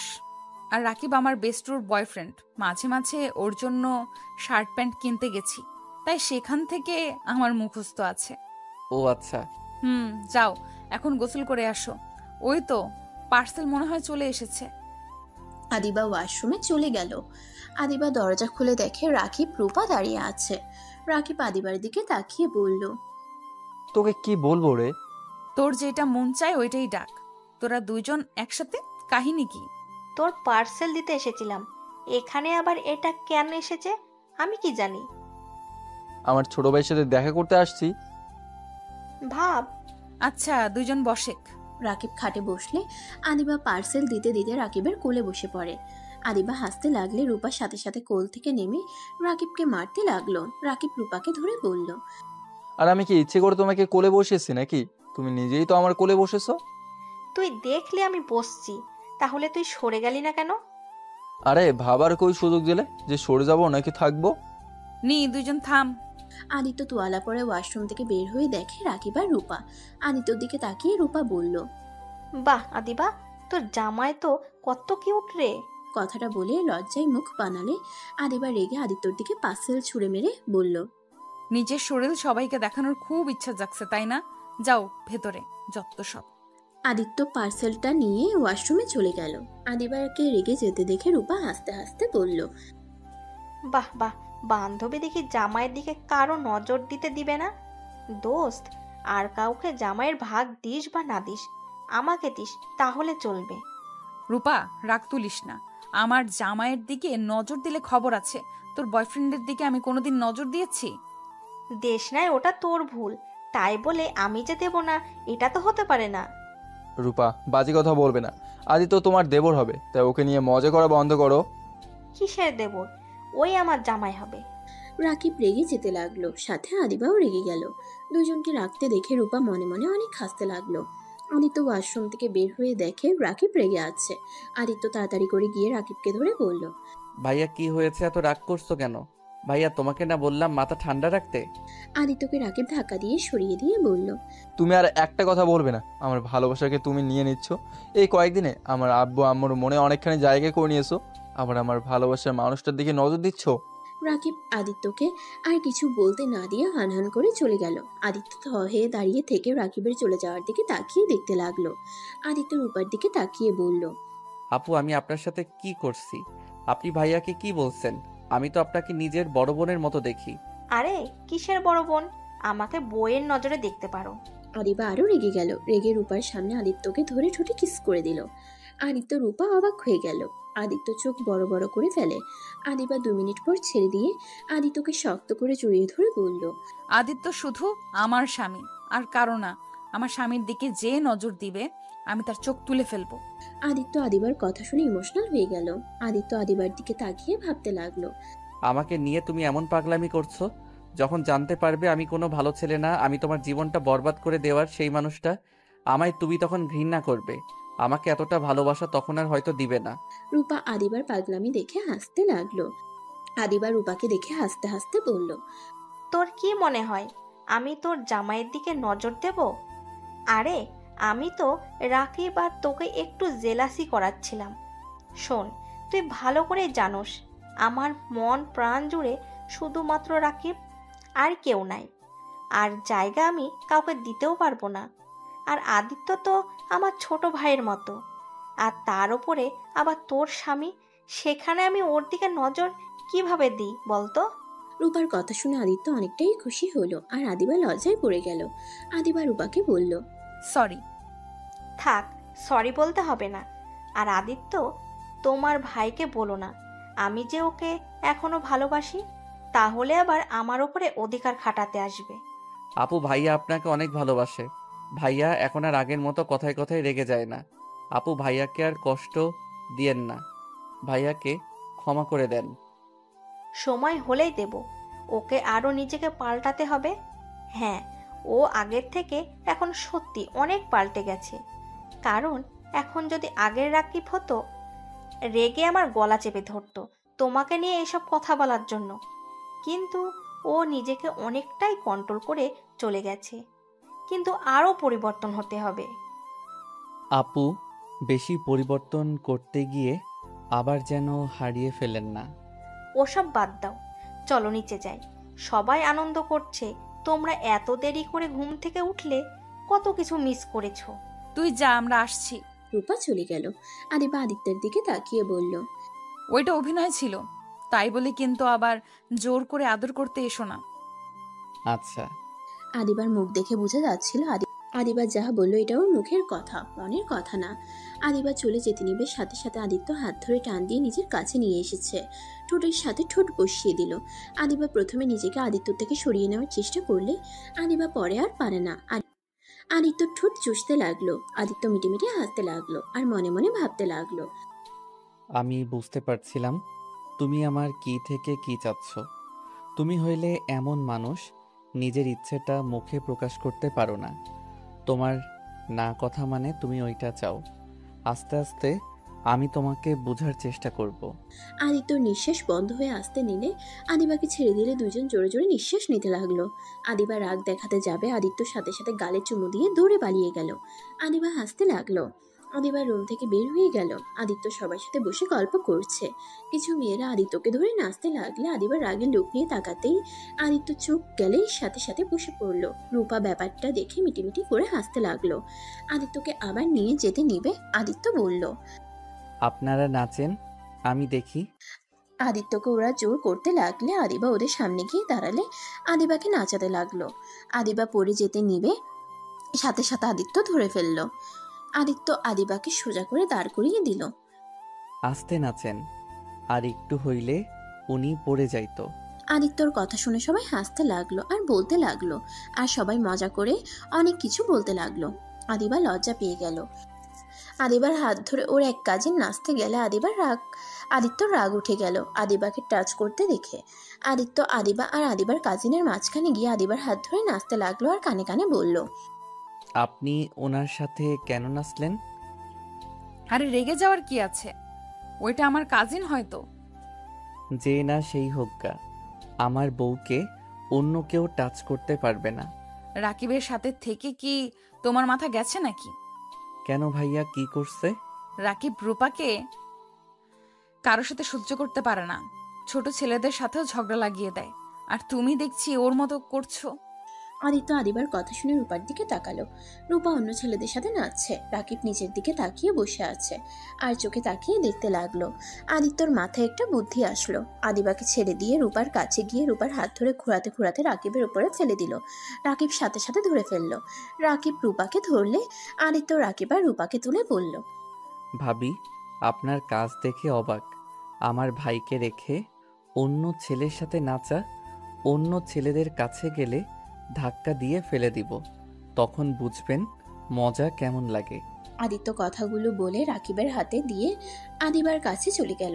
আদিবাকে ওইখান থেকে দূরে সরিয়ে নিয়ে এসে বলল, এত মানুষের ভিড়ে যাওয়ার দরকার নাই, নাচতে নাচতে ঘেমে গেছো। আদিত্য টিস্যু নিয়ে এসে আদিবার মুখ গলা মুছে দিতে লাগলো। আদিবার আব্বুর চোখে পড়লে আদিবার আম্মুকে থামিয়ে দিয়ে ইশারা করলে দুজন খুশি হয়ে চলে গেল। আদিবা আদিত্যর দিকে তাকিয়ে বলল, চলো খাবার খেয়ে আসি, অনেক ক্ষুধা লাগছে। আচ্ছা চলো। আদিত্য আদিবা দুইজন খাবার খেতে চলে গেল। আদিত্য আদিবাকে খাওয়াই দিতে লাগলো। এটা দেখে সবাই বলতে লাগলো, বাহ বাহ, কি ভালোবাসা। রূপা কাছে এসে বসে পানি খেতে লাগলো আর বলল, আমার বান্ধবীকে এভাবে সারা জীবন ভালোবেসো, কখনো কষ্ট দিও না। চেষ্টা করব, বাট আপনি আমার ভাইয়াকে কষ্ট কেন দিচ্ছেন? ওর এটা পাওয়া উচিত, তাই। নিজেকে নিচে নামিয়ে ভাইয়াকে শাস্তি দেওয়ার মানে কি? এইটা নোংরামি হচ্ছে। তুমি কি বলতে চাচ্ছ? আপনি আর অন্য ছেলেদের সাথে এভাবে নাচবেন না। আমি খেয়াল করছি, ওই যে কালো চশমা পরা ওই ছেলেটা আর ডানের দিকে একটা ছেলে আছে, ওরা দুইজন বাজেভাবে টাচ করছিল। ওরা আমাদের ফ্রেন্ড। ফ্রেন্ড বলে কি? আপনাকে ওইভাবে টাচ করবে নাকি? রূপা কথাটা বলে চলে গেল। আদিবা আদিত্যর দিকে তাকিয়ে বলল, তুমি ওদের বিষয়ে এত না গলাচ্ছ কেন? তুমি জানো রাকিব কি করছে? আমার প্রিয় মানুষ যদি এমন করত, আমি কবে ওর সাথে কথা তো দূর, ওর মুখও দেখতাম না। রূপা ভালোর জন্য এখনো রাকিবকে ভালোবেসে যাচ্ছে। আদিবার কথা শুনে আদিত্য ভীষণ খেলে আদিবা পানি দিলে আদিত্য পানি খেয়ে নিল। তারপর আদিবাকে খাওয়াই দাওয়া শেষ করে উঠে পড়লো টেবিল থেকে। আদিত্য রাহেলা বেগমকে খুঁজতে লাগলো। অনেকক্ষণ খোঁজাখুঁজির পর আদিত্য একটা রুমে রাহেলা বেগমকে কাঁদতে দেখলেন। আদিত্য কাঁধে হাত দিয়ে রাহেলা বেগম আবার কান্না করতে লাগলো। একটা ছবি বুকে জড়িয়ে আদিত্য বলল, আম্মু, আপনার কি হয়েছে? কার ছবি বুকে নিয়ে কান্না করেন? আদি তো দেখো, আমার ছেলের ছবি। আমার ছেলে নিশ্চয়ই এখানে এসেছিল। এই ছবিটাই আমার ছেলের ছোটবেলার। তার সাথে একটা ছোট মেয়ের ছবি দেখছি। মেয়েটাকে জানি না, কিন্তু এইটা আমার ছেলের ছবি। এই ছবিটাই এখানে কিভাবে আসলো আমি বুঝতে পারছি না। আদিত্য চমকে গেল। আদিত্য রাহেলা বেগমের হাত থেকে ছবিটা দেখে পকেটে হাত দিয়ে দেখে পকেটে ছবিটা নাই। আদিত্য ঢোক গিলতে লাগলো। রাহেলা বেগম কান্নায় ভেঙে পড়তে লাগলো। রাহেলা বেগমের কান্না দেখে আদিত্যর চোখে পানি আসতে লাগলো। রাহেলা বেগমকে সান্ত্বনা দিতে দিতে বলল, আম্মু, কান্না করবেন না। আপনার ছেলে যেখানে আছে ভালোই আছে নিশ্চয়ই। আমার সন্তান আমার এত কাছে ছিল, আর আমি তাকে পেয়েও হারিয়ে ফেললাম। আমি আমার সন্তানের কাছে যেতে চাই। আমার রাফি, আমার কলিজার টুকরাটাকে পাওয়ার একটা সুযোগ, সেটাও হারিয়ে গেল। আমি আমার সন্তানকে চাই, আমি আর পাচ্ছি না। রাহেলা বেগমের কান্না আর পাগলামি দেখে আদিত্য শক্ত করে জড়িয়ে ধরলে আদিত্যকে জড়িয়ে ধরে কান্না করতে লাগলো। আদিত্যর চোখ বেয়ে পানি ছড়তে লাগলো। আদিত্য গলাটা জড়িয়ে আসতে লাগলো। আদিত্য নিজেকে সামলিয়ে নিয়ে বলল, আম্মু, যদি আপনার ছেলে আপনার সামনে থাকতো তাহলে আপনি কি করতেন? আমার সন্তানকে আমি পেলে শক্ত করে জড়িয়ে ধরে খুব কাঁদতাম। আমার ছেলেকে আমি আর হারিয়ে যেতে দিতাম না। আমি এক নজর তাকে চোখের আড়াল হতে দিতাম না। আদিত্য, আমি কি আমার ছেলেকে কোনোদিনই পাবো না? আমার মৃত্যুর আগে আমি আমার ছেলেকে একবার দেখতে চাই। আগে তো কোনো খোঁজ পাইনি, এখন যখন একটা আশার আলো দেখলাম, তখন অবশ্যই আমার ছেলেকে খুঁজে পাবো, তাই না? আচ্ছা আম্মু, আপনার ছেলে তো অনেক বড় হয়ে গেছে, এখন কিভাবে বুঝবেন আপনার ছেলে এইটাই? যে কেউ এসে তো বলতে পারে আমি সেই আপনার ছেলে। এমন আর একজন এসেছে। আমার ছেলের শরীরে চিহ্ন আছে, মাথার ভিতরে একটা গুটি আছে। আদিত্য দরজাটা লাগিয়ে দিল। রাহেলা বেগম অবাক হয়ে গেল। আদিত্যকে বলল, আদিত্য কি করছো আদিত্য? কোনো কথা না বলে শার্ট খুলে ফেললো। পিছনের দিকে ঘুরে দাঁড়ালে রাহেলা বেগম অবাক হয়ে যায়। আদিত্য বলল, আম্মু, চেনার কোনো কিছু দেখতে পারছেন? ওয়েট, মাথার ভিতরে কিছু দেখাই। আদিত্য চুলগুলো বিলি কেটে ও রাহেলা বেগমের পাশে বসে দেখালে রাহেলা বেগম আদিত্যকে শক্ত করে বুকের সাথে জড়িয়ে ধরে কান্না করতে করতে বলল, আমার কলিজার টুকরা। আর তুই রাফি, আগে কেন বলস নাই? এতদিন কোথায় ছিলি? আদিত্যর সারা মুখে চুমু দিতে লাগলো। আদিত্য ওর আম্মুকে জড়িয়ে ধরে কান্না করতে লাগলো আর বলতে লাগলো, কি বলতাম? আমি যদি আপনাদের বলতাম আমি আপনাদের সন্তান, তাহলে আপনারা কেউ বিশ্বাস করতেন না। আমার পালিত মা বাবা যখন মারা যায় তখন ওনারা আমার গলার হারে আপনাদের ছবি দেখিয়েছিল, কিন্তু আমি ওই হারটা বিক্রি করে দিয়েছিলাম। আমার পালিত বাবা মা মারা যাওয়ার আগে আমাকে সবকিছু ভুলে গেছে। কিভাবে আমাকে তারা চুরি করেছিল, আমাকে তারা বিক্রি করে দিতে গেছিল, কিন্তু তার স্ত্রী মানে আমার পালিত মা আমাকে বিক্রি করতে দেয় নাই। তার নাকি আমার প্রতি অনেক মায়া হয়েছিল। তাদের কোনো সন্তান ছিল না। আমার 10 বছর সময় আতিয়া জন্মগ্রহণ করে।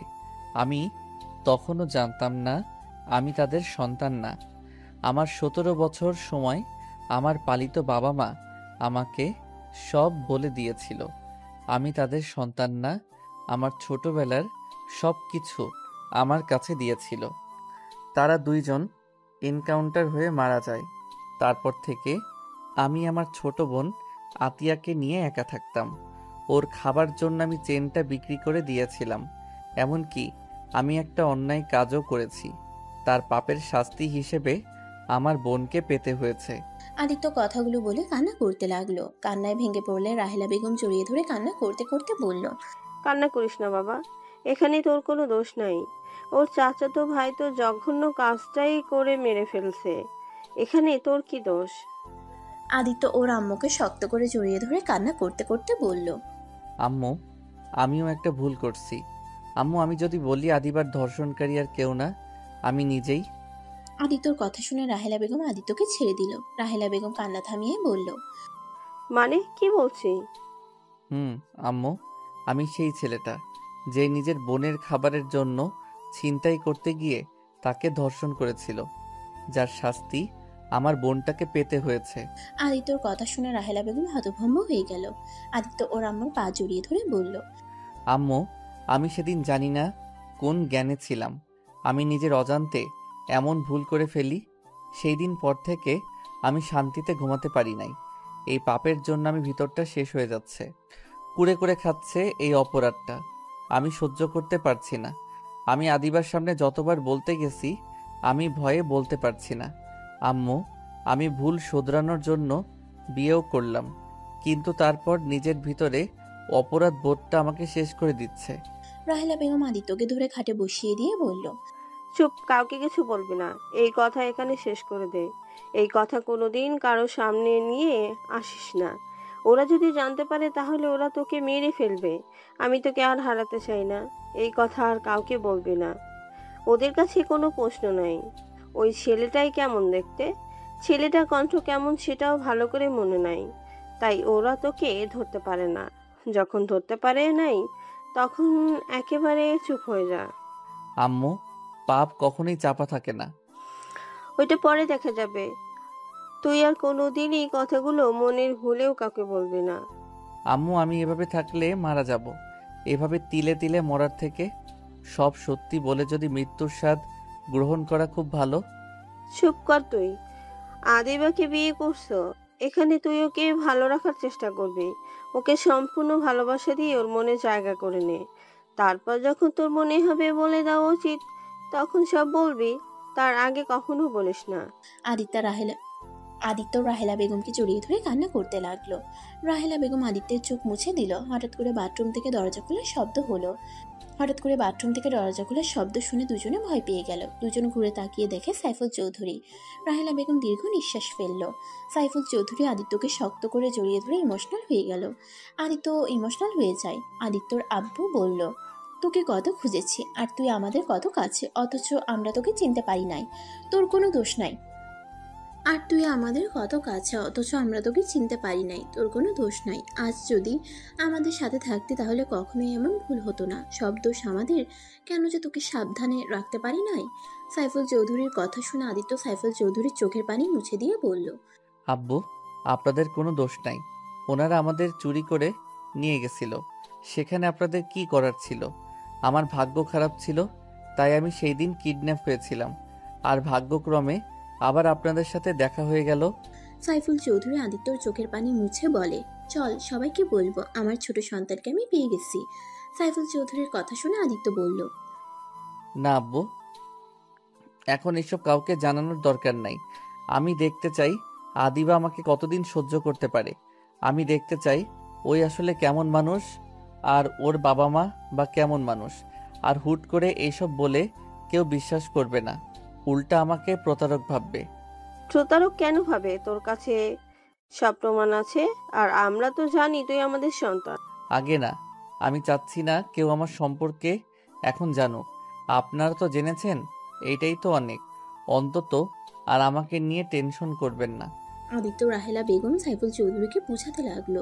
দুজন বুঝলে আদিত্য দরজা খুলে চলে গেল। রাকিব আদিত্যকে দেখে বলল, তোমার রূপা আপুকে দেখছো? না ভাবি, আবার কই গেল? ভাবি বলো না, ওই জানলায় খেপে যাবে। যাজ্ঞা, আমার তো ভাবি হবে তাই না?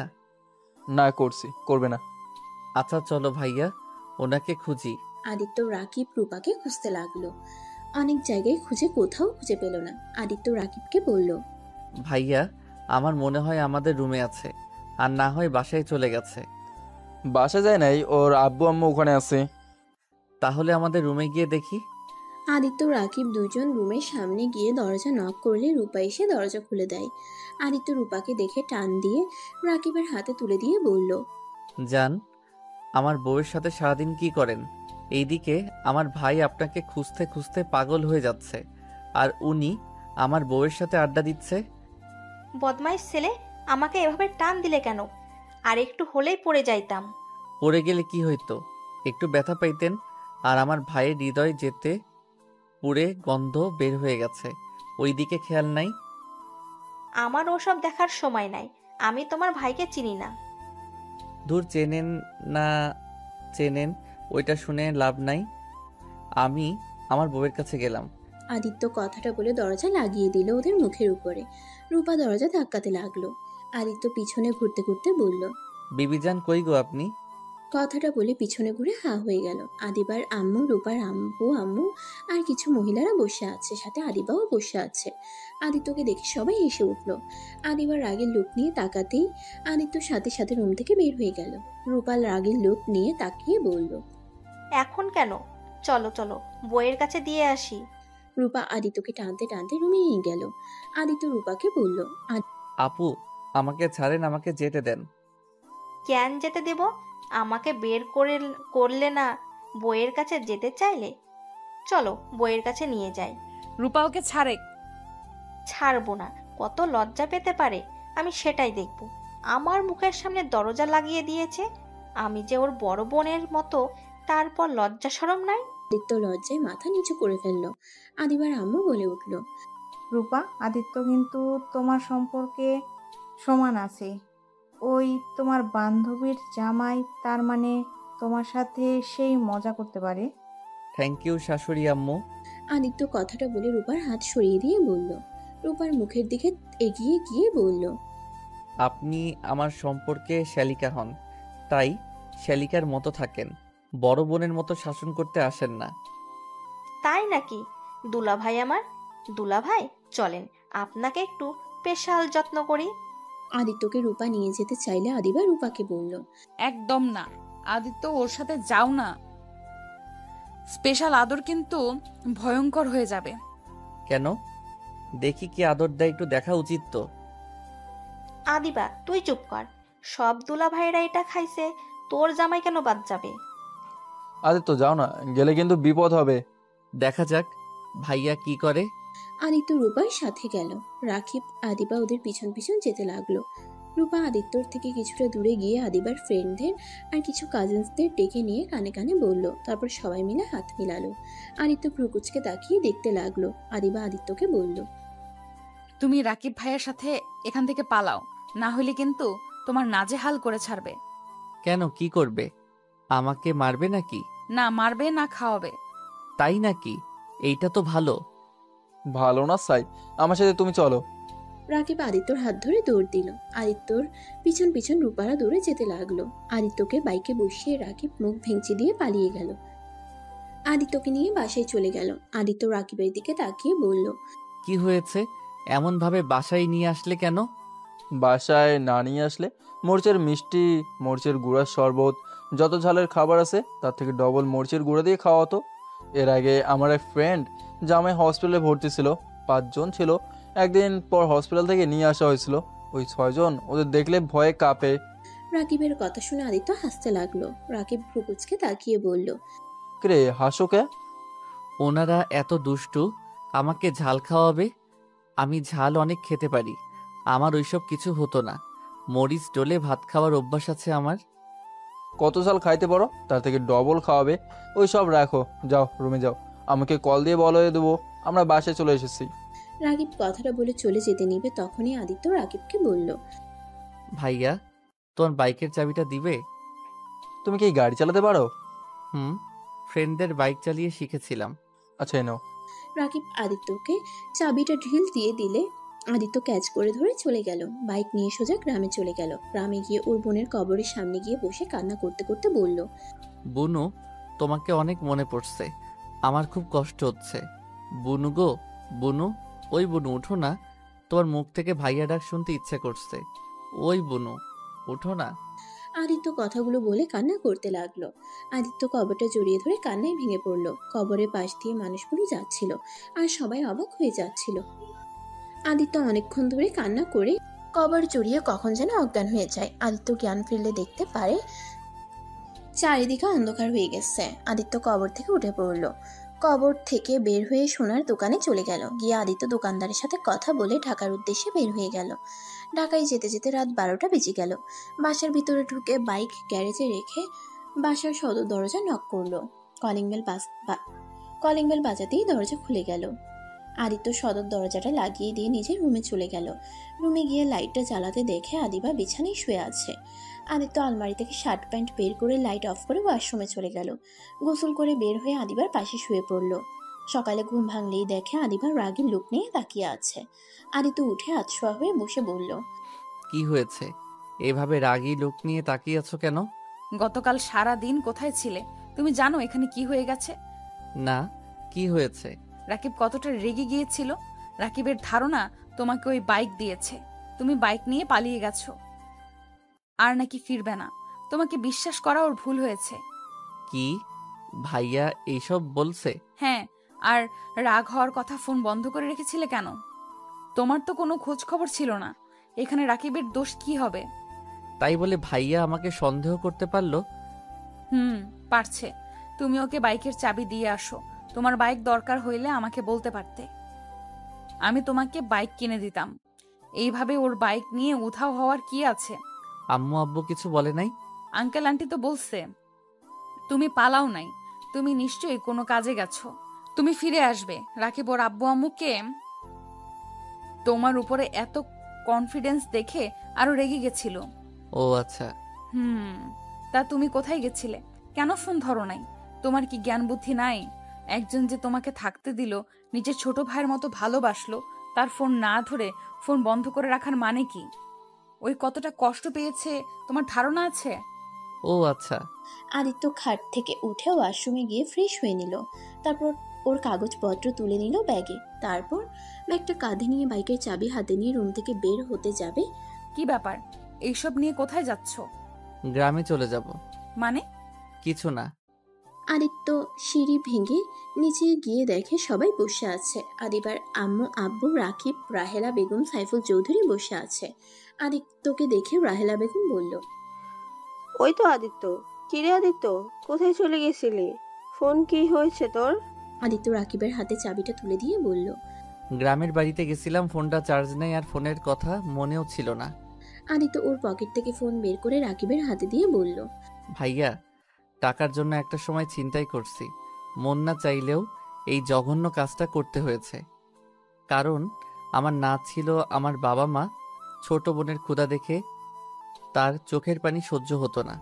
আমার বোনটা ছিল ছোট বাচ্চাদের মতো, বুদ্ধি বিকাশ ঘটে নাই। ওই বুঝতেও পারতো না ভাইয়ার কোনো সামর্থ্য নাই তাকে কিছু কিনে নিয়ে এসে দেওয়ার। আমি নিজেই ছোট, সেখানে বোনের জন্য কিভাবে কি করব। বোন যখন আমাকে জড়িয়ে ধরে কান্না করে বলতো, ভাইয়া আমার অনেক ক্ষুধা লাগছে, আমাকে কিছু খেতে দাও, আমি আর সহ্য করতে পারছি না। আদিত্য কথাগুলো বলে চোখের পানি ফেলতে লাগলো। তারপর আবার বলতে লাগলো, বাবা মা কখনোই আমাদের ভাই বোনকে দিয়ে কোনো কাজ করাতো না। তাদের খুব আদরের সন্তান আমরা। হঠাৎ করে তারা আমাদের ছেড়ে চলে যেতে হয়েছে। তাদের পাপের শাস্তি তারা পেয়ে গেছিল।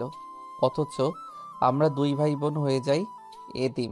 কেউ কখনোই আমাদের দিকে ঘুরেও তাকায় নাই, কারণ আমরা ছিলাম বাচ্চা পাচারকারীর সন্তান। আমাদের দিকে সমাজের কেউ কখনোই ভালো চোখে দেখবে না। আমার বাবা মা আমার কথার তাতে বাবা মা আমার কথাটাতে তাদের কাজ বাদ দিয়ে দিলেও পুলিশ সেই তাদের এনকাউন্টার করে মেরে ফেলে। বুঝতে পারছিলাম ছোট বোনকে নিয়ে কি করব। বোনের কান্না চিৎকার শুনে সবার বাড়িতে ভাত ভিক্ষা চাইতে গেছিলাম। কেউ আমাদের দিকে ঘুরেও তাকায় নাই। সবাই দরজা বন্ধ করে দিয়েছে, কেউ ঘাড় ধাক্কা দিয়ে বের করে দিয়েছে। আদিত্য চোখের পানি ফেলতে ফেলতে বলল, চাচির পায়ে ধরেছিলাম, তার বাড়ির সব কাজ করে দিয়েছিলাম। তারপর শুনি এক মুঠো ভাত দিয়েছিল। এক মুঠো ভাত নিয়ে ঘরে ঢুকে দেখি বোনটা কান্না করতে করতে ঘুমিয়ে গেছে। প্লেট খাবার রেখে কাজের সন্ধানে বের হয়েছি, কেউ কাজ দেয় নাই। পরে উপায় না পেয়ে মূল্যবান জিনিস বিক্রি করে দেয়। সেইটা দিয়ে বেশ কিছুদিন চললেও আর সংসার চলছিল না। পরে বন্ধুদের সাথে উপায় না পেয়ে ছিনতাইকারী হয়ে গেলাম। ছিনতাইকারী করে নিজের পড়াশোনা আর বোনের খাবার জোগাড় করতাম। ভাইয়া, এখন আর আমার কেউ নাই যে তোমার বাইক নিয়ে আমার পালিয়ে যেতে হবে। আমি ভাবতে পারি নাই তোমার মনে এমন একটা প্রশ্ন আসবে। ভাইয়া, আমাকে তুমি অনেক ভালোবাসা দিয়েছো, আমাকে তোমার বাড়িতে থাকতে দিয়েছো, এতে তোমার কাছে কৃতজ্ঞতা স্বীকার করছি। আদিত্যর কথা শেষ হইলে রাহেলা বেগম আদিত্যকে পিছন থেকে জড়িয়ে ধরে কান্না করতে লাগলো। সবার চোখে পানি চলে এসেছে। রাকিব আদিত্যকে কিছু বলতে যাবে, সাথে সাথে রাহেলা বেগম বলল, তুই জীবনে এত কষ্ট করছস, আমার দম বন্ধ হয়ে যাচ্ছে। আমার আদরের সন্তান, আমার কলিজার টুকরা জীবনে এত কষ্ট করেছে, আর আমি কিনা রাজার হালে জীবন পার করছি। আর সেখানে আমার সন্তান এক মুঠো ভাতের জন্য এত কিছু করেছে। বাবা, আমাকে ক্ষমা করে দিস। সেই দিন কেন আমি পার্কে গেছিলাম? সেদিন যদি না যেতাম তাহলে আজ এত কিছু হতো না। রাহেলা বেগমের কথা শুনে সবাই অবাক হয়ে গেল। আদিত্যর আব্বু আদিত্যর কাছে এসে কপালে চুমু দিয়ে জড়িয়ে ধরলো। আদিত্য ওদের থেকে নিজেকে সরিয়ে নিয়ে বলল, আম্মু আব্বু, প্লিজ কান্না করবে না। আমার ভাগ্য যা ছিল তাই হয়েছে, এতে আমার কোনো আফসোস নাই। তারা লোকটা খারাপ হইলেও আমাকে তারা নিজের সন্তানের মতো ভালোবেসেছে। যতদিন বেঁচে ছিল আমাকে ততদিন অনেক ভালোবাসা দিয়েছে। রাগে তাদের উপরে রাগ হতো, কিন্তু এখন বুঝি তারা পেটের দায়ে এমন করছে। কারণ এই সমাজের মানুষগুলো কাউকে ভালো হতে দেয় না। কেউ ভালো হতে চাইলেও তাকে খারাপ বানিয়ে ছাড়ে। যাই হোক আদিবা, আমার তোমাকে কিছু কথা বলার আছে। কি কথা? আমি জানি না তুমি আমাকে কি করবে। তুমি আমায় যে শাস্তি দাও আমি মাথা পেতে নিব, তাও এইটা আমি আর সহ্য করতে পারছি না। তোমাকে সত্যিটা না বলে আমি মরেও শান্তি পাবো না। রাফি, এসব কি বলছিস? রাফি, তোকে না বললাম। রাফি মানে? হ্যাঁ রাফি, আদিত্য তোর হারিয়ে যাও ভাই। সবাই অবাক হয়ে আদিত্যর দিকে তাকালো। রাকিব আদিত্যকে শক্ত করে জড়িয়ে ধরে বলল, ভাই আমার, আমাকে তুই ক্ষমা করে দিস। আমি রাগে রমাথায় তোকে অনেক বাজে কথা বলছি। আসলে মাথা ঠিক ছিল না। রূপা আমাকে কল দিয়ে অনেক অপমান করে, যার কারণে আমার মাথা বিগড়েছিল। ভাইয়া, আমাকে ছাড়ো। আমার তোমার উপরে রাগ নাই, শুধু খারাপ লাগছে অতটুকু। যাই হোক আদিবা, যেটা বলতে চাইছিলাম। বলো। আদিবা, আমি যদি বলি আমি তোমার ধর্ষক, তাহলে তুমি আমায় কি করবে? আদিত্যর কথা শুনে আদিবা কয়েক পা পিছিয়ে গেল। আদিবার আব্বু আম্মু দাঁড়িয়ে গেল। আদিবার আম্মু বলল, কি এসব কি বলছো? ঠিক বলছি, আমি সেই ছেলে। আর এই যে তোমার গলার চেন। আদিত্যর হাতের চেনটা দেখে আদিবার যেন হাত পা কাঁপতে লাগলো। আদিবার মাথায় যেন আকাশ ভেঙে পড়লো। আদিবা কাঁপা কাঁপা কণ্ঠে বলল, কেন করলে আমার সাথে এমন? সেদিন তো তোমার হাত জোর করে বলেছিলাম আমায় ছেড়ে দাও, যত টাকা লাগে আমি তোমায় দিব। তারপরও তো তুমি আমায় ছাড়ো নাই। আদিত্য, তুমি আমার সাথে এমন কেন করলে? আদিবা আস্তে আস্তে কথাগুলো বলে লাস্টে চিৎকার করে বলল। আদিত্য ভয়ে কেঁপে উঠল। আদিত্য আদিবার পা জড়িয়ে ধরে বলল, আমাকে ক্ষমা করে দাও। আমি সেদিন কিভাবে কি করে ফেলছি আমি নিজেও জানি না। আমি তোমার সাথে অন্যায় করার পর আমি একটা দিনও শান্তিতে ঘুমাতে পারি নাই। আদিবা, আমাকে প্লিজ ক্ষমা করে দাও, আর না হয় আমাকে শাস্তি দাও। তুমি যা শাস্তি দিবে আমি তাই মাথা পেতে নিব। আদিবা রেগে গিয়ে আদিত্যকে লাথি দিয়ে ফেলে দিয়ে বলল, তোর কোনো ধারণা আছে তোর জন্য আমাকে কত কি সহ্য করতে হয়েছে? তোর সামান্য ভুলের জন্য আমার লাইফটাই জাহান্নাম হয়ে গেছিল। আবার আমাকে ধর্ষে আমাকে বিয়ে করে নিজের পাপ কমাতে চাইছো নাকি? আদিবা ওর ফোন বের করে পুলিশকে কল করতে গেলে রাকিব রাহেলা বেগম আদিবাকে বুঝাতে গেলে আদিত্য ওদের থামিয়ে দিয়ে বলল, আম্মু ভাইয়া থামো, আমি অন্যায় করছি, আমার এটার শাস্তি পেতে হবে। আদিবা দেখো, আমার ভাই তোমার সাথে অন্যায় করছে। আমার ভাই যদি খারাপ হতো তাহলে তোমাকে কখনোই সব সত্যি বলতো না। আর তোমার কাছে তো কোনো প্রমাণ ছিল না, ওকে ধরার কোনো সুযোগও ছিল না। দেখো, আমার ভাইকে পুলিশে দেবে না, বলে দিলাম। আদিবা কোনো কথা না বলে পুলিশকে কল দিয়ে বলে দিল। আদিত্য ওর আম্মু ভাই আব্বুকে বোঝাতে লাগলো। এর ভেতরে আদিত্যকে পুলিশ ধরে নিয়ে গেল। আদিবা হাঁটু গেড়ে বসে পড়লো। রাহেলা বেগম পুলিশদের বলতে লাগলো, স্যার, আমার সন্তানকে ছেড়ে দেন। ওই ছোট মানুষ, বুঝতে পারে নাই। প্লিজ স্যার, ওকে ছেড়ে দেন। রাহেলা বেগমের কোনো কথা শুনলো না, আদিত্যকে নিয়ে যেতে লাগলো। আদিত্য আদিবার দিকে মুচকে হাসি দিয়ে বলল, ধন্যবাদ আপনাকে। আমি এখন নিজের ভিতরে কিছুটা হইলেও শান্তি পাচ্ছি। আম্মু আব্বু ভাইয়া কান্না করো না। আমি জানি না আমার কি হবে। আমার বোনের কবরটার সুযোগ হইলে একটু খোঁজ খবর নিও। জঙ্গল দিয়ে ভরে গেলেও একটু পরিষ্কার করে দিয়ে এসেছো। আদিত্য চলে গেল পুলিশের গাড়িতে উঠে। রাকিব রেগে আদিবাকে বলল, তো শান্তি হয়েছে তো, তাই না? এখানে বসে নাটক করিস না, যা এখন এখান থেকে, না হলে খুব খারাপ হয়ে যাবে। তুই ভালো করেই জানোস, যা এখান থেকে। আদিবার আব্বু আম্মা আদিবাকে নিয়ে চলে গেল। রাহেলা বেগম রাকিব সাইফুল চৌধুরী পুলিশ স্টেশনে চলে গেল। আদিত্যকে ছাড়ানোর অনেক চেষ্টা করতে লাগলো। আদালতে নিয়ে গেলে আদিত্য সব স্বীকার করে নেয়। আদিত্যকে 10 বছরের জেল দিয়ে দেয়। এটা শুনে রাহেলা বেগম জ্ঞান হারিয়ে ফেলে। সাইফুল চৌধুরী থ হয়ে বসে পড়ে। আদিত্য আদিবার দিকে তাকিয়ে মুচকে হাসি দিল। আদিত্যর হাসিতে আদিবার বুকের ভিতরে ক্ষতবিক্ষত হয়ে যেতে লাগলো। আদিত্য সাইফুল চৌধুরী আর রাকিবের সাথে একবার কুশল বিনিময় করে পুলিশের সাথে চলে যেতে লাগলো। আদিবা সহ্য করতে না পেরে আদিত্যর পিছনে ছুটে যেতে লাগলো। আদিত্যকে পিছন থেকে জড়িয়ে ধরে কান্না করতে করতে বলল, কেন এমন করলে? আমি তো সব তুলে নিতে চেয়েছিলাম, তারপরও কেন আমার কথা শুনলে না? সব দোষ নিজের কাঁধে কেন তুলে নিলে? স্বীকার করতে বারবার না করা সত্ত্বেও কেন স্বীকার করলে? আদিবা কান্নায় আদিত্যর শার্ট ভিজে ফেলতে লাগলো। আদিত্য পিছনে ঘুরে আদিবার চোখ মুছে দিয়ে বলল, আমি যে পাপ কাজ করছি, আমাকে শাস্তি পেতে হতো। আমাকে ফাঁসি দিলেও আমি হাসি মুখে বিদায় নিতাম। সেখানে আমাকে শুধু 10 বছরের জেল দিয়েছে। আর জেল খাটার আমার অভ্যাস আছে। শুনো, কান্না করো না। তুমি ডিভোর্স লেটার পাঠিয়ে দিও, আমি সাইন করে দিব। আর হ্যাঁ, ভালো কোনো ছেলেকে বিয়ে করে নিও। আর হ্যাঁ, ভুলেও আর কখনোই আত্মহত্যার পথ বেছে নিবে না। ভালো থাকো। আদিত্য শেষবারের মতো আদিবার কপালে চুমু দিয়ে পুলিশ আদিত্যকে নিয়ে যেতে লাগলো। আদিবা আদিত্যর হাত শক্ত করে জড়িয়ে ধরে বলতে লাগলো, তোমাকে যেতে দিব না। আদিত্য, তুমি যাও না। আমি তোমাকে ছাড়া কিভাবে থাকবো?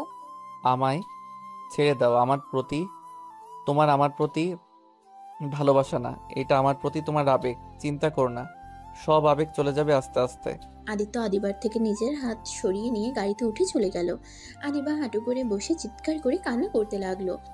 আদিত্য আদিবার কান্নাগুলো কেন জানি সহ্য হচ্ছিল না। আদিবার কাছে ছুটে যেতে ইচ্ছে করলে আদিত্য ছুটে যেতে পারবে না। আদিত্য মুখ ঘুরিয়ে নিল।